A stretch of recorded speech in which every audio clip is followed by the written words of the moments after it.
ஏன்னா உங்களுடைய உள்ளத்தை தேடிதான் ஆண்டவர் வந்திருக்காரு. இந்த நாளில் இந்த ஊருக்கு வந்திருக்காருன்னா கண்டிப்பா அந்த ஊருக்கு ஒரு ரட்சிப்பு வந்திருக்குன்னு தான் அர்த்தம்.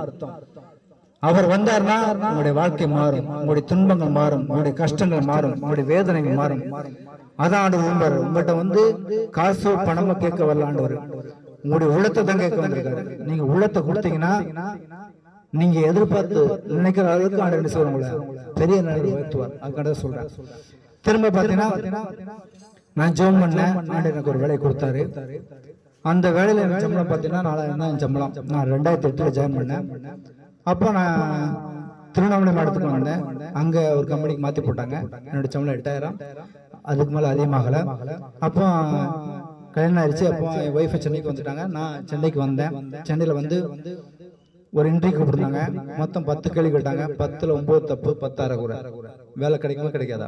கண்டிப்பா கிடைக்காது, எனக்கு தெரியும். அப்போ ஆண்டோட சமூகத்தில் ஜெபம் பண்ணேன். ஆண்டவர் எனக்கு என் ஜெபத்தை கேட்டு அதே ஐடி கம்பெனில கொண்டு போய் என்ன சேர்த்தாரு. அப்போ அங்க நான் சேரும்போது என்னோட சம்பளம் 18,000, இங்க 8,000, அங்க 18,000. அப்போ ஆண்டோட சம்பளத்தில் ஜெபம் பண்றேன், ஆண்டவரே இந்த சம்பளம் கம்மியா இருக்கு, எனக்கு சம்பளத்தை வைத்து கொடுன்னு கேட்டேன். இப்போ என்னோட சம்பளம் 1 லட்சம் வரைக்கும் ஏற்றி வச்சிருக்காரு. நான் ஒரு ஐடி கம்பெனில ஒர்க் பண்றேன், எனக்கு 10 ரூபா வேலை பார்க்குறாங்க. ஆண்டவர் என்ன அந்த அளவுக்கு உயர்த்தி வச்சிருக்காரு. நான் நினைச்சா வீட்டுல உட்காந்து ஏசி போட்டு படுத்துங்களாம். எதுக்காண்டி சொல்லுவாரோம்னா, நான் பெற்ற ஆசீர்வாதம் நீங்க பெறணும், நீங்களும் சந்தோஷமா இருக்கணும், உங்களுடைய பிள்ளைகள் சந்தோஷமா இருக்கணும் தான் சொல்ல வந்திருக்கேன்.